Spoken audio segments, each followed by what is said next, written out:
तीन वेळा विधानसभा लढलेला नेता पक्ष बदलतोय। हा फक्त पक्षप्रवेश की गोकुळच्या निवडणुकीपूर्वी राजकीय शक्ती समीकरण बदलण्याची सुरुवात?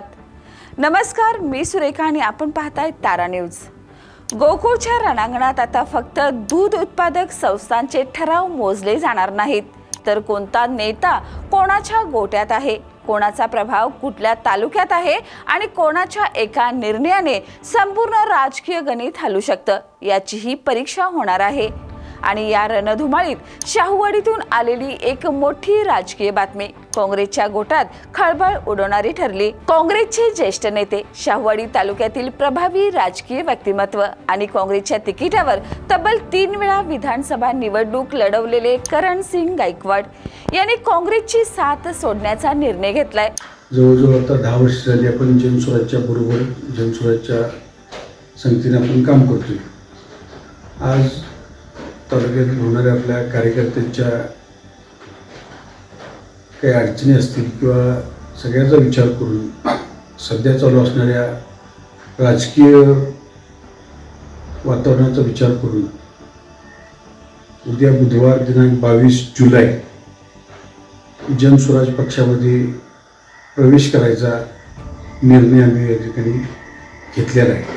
काँग्रेसच्या प्राथमिक सदस्य तत्वाचा राजीनामा देत गायकवाड आता जनसुराज्य शक्ती पक्षाची वाट धरत आहेत।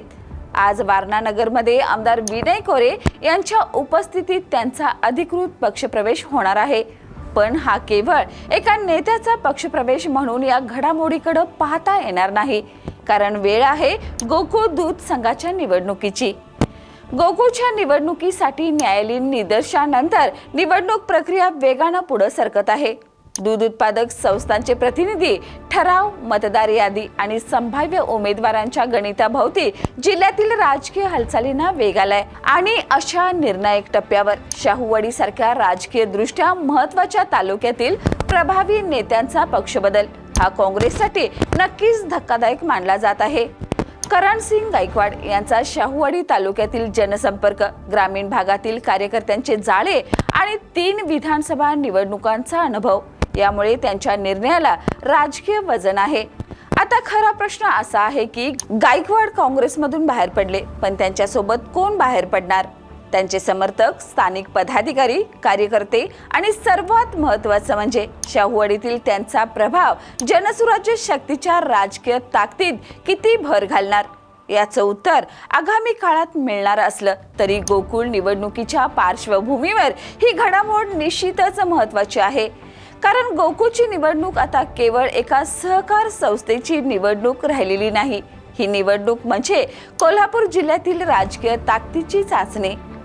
महायुतीतील अंतर्गत समीकरण, विरोधकांची संभाव्य आघाडी, स्थानिक नेत्यांची पक्षनिष्ठा आणि प्रत्येक तालुक्यातील प्रभाव या सगळ्यांची बेरीज वजाबाकी या निवडणुकीत होणार आहे।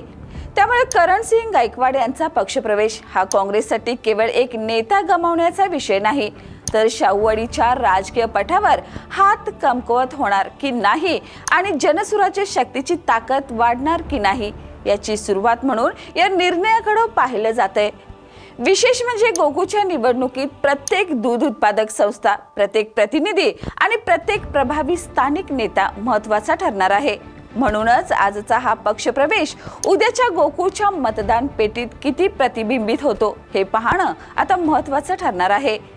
करणसिंग गायकवाड यांचा निर्णय काँग्रेससाठी धक्का आहे की जनसुराज्य शक्तीसाठी मोठी राजकीय संधी? शाहूवाडीतील हे पक्षांतर गोकुळच्या निवडणुकीत कोणाचं गणित बिघडवणार आणि कोणाच्या राजकीय समीकरणाला बळ देणार याची खरी परीक्षा आता गोकुळच्या रणांगणात होणार आहे।